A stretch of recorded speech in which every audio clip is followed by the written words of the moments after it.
Do you know that today in the world, half of the population of the world actually live in cities? So cities are very important to us. But cities also give us a lot of challenges, especially the architect planners, because most of them face a growing population. Not only is the population growing, but it's aging. And people continue to have aspirations for better quality of life. And as the cities grow, we would have to develop more infrastructure and services for them, and we have to make sure that these services work. And with climate change, we have to encourage people to use less energy so that we reduce carbon emissions. So cities seek solutions to address these challenges. How do we deal with them? Well, many cities are starting to adopt smart technology to improve our environment and our daily living. But what is smart technology? Everybody talks about being smart. Well, in very simple form, it is really harnessing infocom technology, the Internet of Things, and harnessing the power of data, getting insights into data to actually develop smart applications that make the day-to-day living for us comfortable. It has been projected that by 2025, we will have at least 88 smart cities in the world. What about Singapore? Well, the Prime Minister has said that our vision is for Singapore to be a smart nation, a nation where people live meaningful and fulfilled lives, enabled seamlessly by technology, offering exciting opportunities for all. Note that it's really about people and not about just the technology. But are we ready to be smart? Well, I think we are pretty much on the journey. We are quite wired up. 90% of our homes have broadband, and we're going to bring fiber to every home. And Singapore has one of the highest smartphone penetration rate in the world, at about 85%. So we are on the journey. But what is a smart nation? I just like to illustrate with an example of a HDB town, a public housing town, close to my heart. And I call it the Heartlands. Why is it the Heartlands? Because it houses 83% of the population, and many of you and I live in HDB towns, in about 1 million flats. So what is a smart town? The smart town really functions like the human body. We have all the buildings in there where activities take place, like the muscles in our body. We have greenery and parks, like our lungs, that help to cleanse the air for us and to give us oxygen to breathe. And we have all the roads, just like the veins and arteries in our bodies that move the traffic, the people, and the goods. And you know, our body has the 5 senses.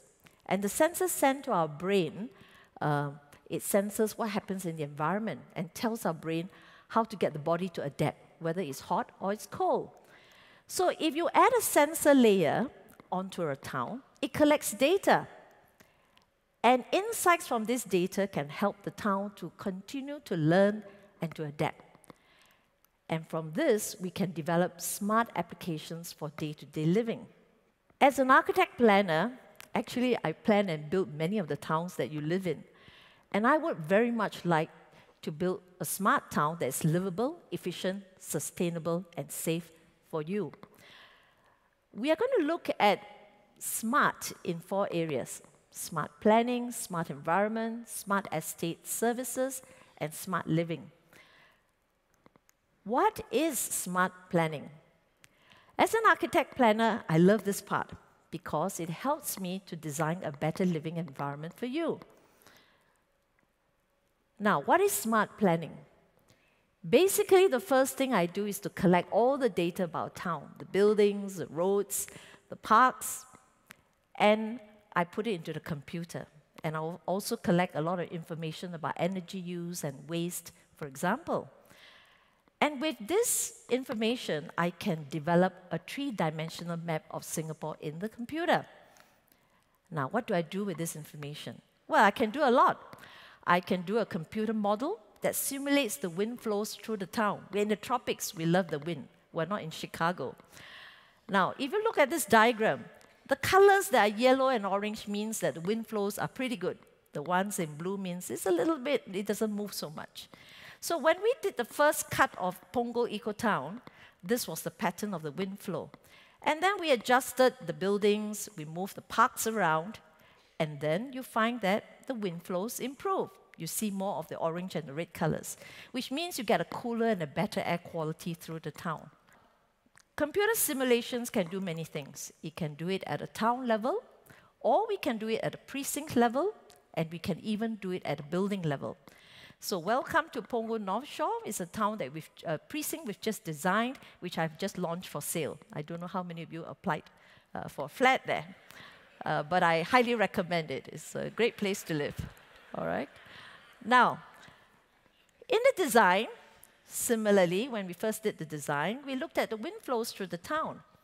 And like at a town level, we also made adjustments to the design. I moved things around, cut holes in the buildings, and you can see that the wind flows have improved, particularly in the neighborhood center. All right, we wanted a lot of natural ventilation so that we can minimize the use of air conditioning. Now, computer simulations can also help you in many ways. It can do a shadow analysis of the town. Here you see the shadows moving from morning till night. Why is it important? Well, it helps the architect and the planner to decide where to put a park and the outdoor dining areas or the outdoor plazas or playgrounds and my childcare center. I like to put them in the shade so that the children can be out the whole day.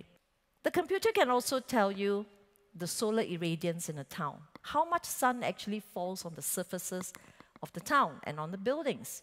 And why is this useful? Well, it helps me to decide, for example, where there's moderate sunshine, I'm going to put the roof gardens there.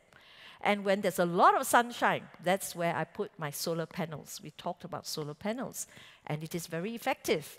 All this information helps the architect to design the town, not only aesthetically, but also to ensure that it is functional. So this is a waterfront town, quite nice. You can start applying for it.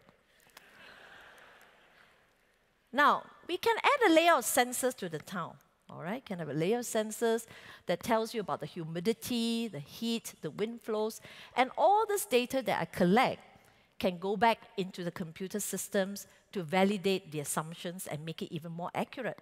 But more importantly, it can be used in many ways. For example, in my neighborhood center, I have these huge fans. Now, I hope that these fans can be triggered when I collect data on, when I monitor the humidity and the heat. They would be triggered when it hits a certain threshold level.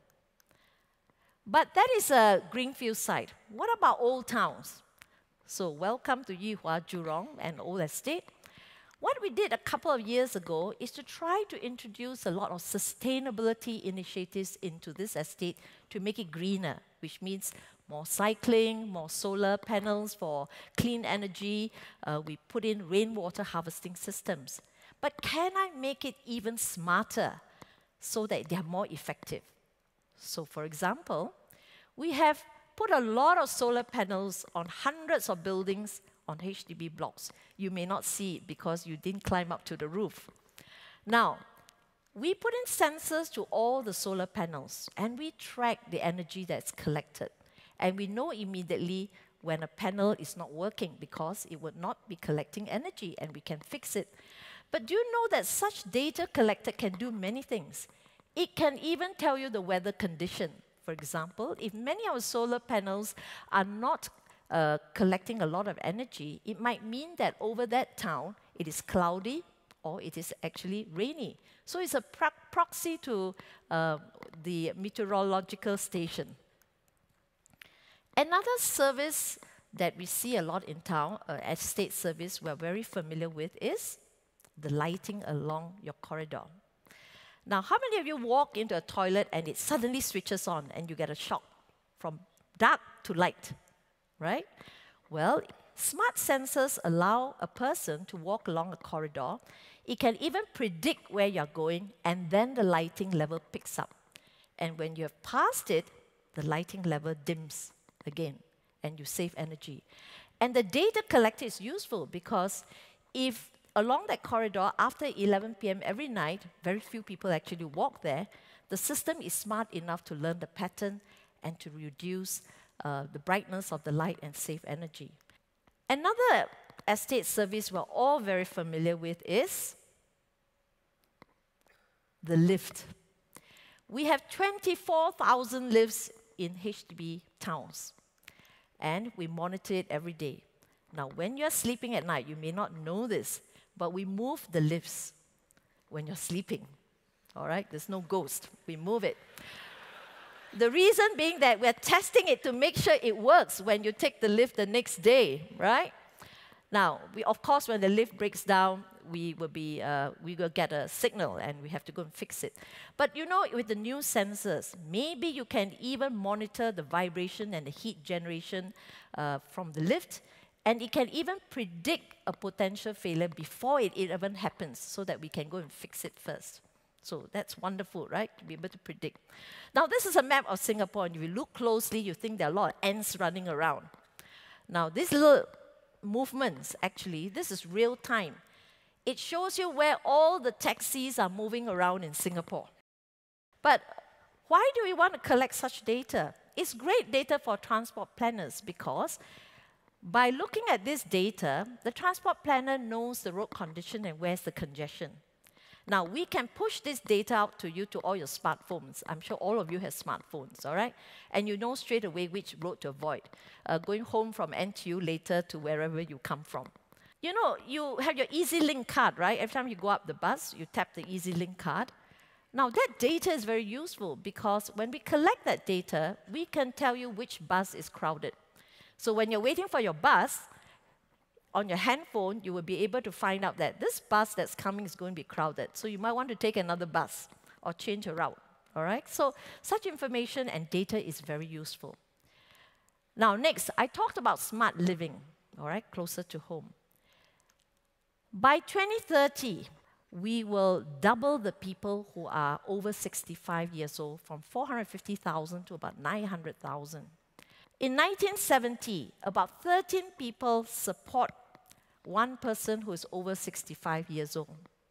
By 2030, there are only 2 of us supporting a parent who's over 65 years old.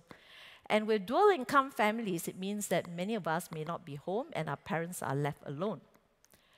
Well, meet 2 of my residents. This is Doris, and her mom is 78 years old. And Doris has to go to work, all right? She has to cater to the family, and she takes care of her mom.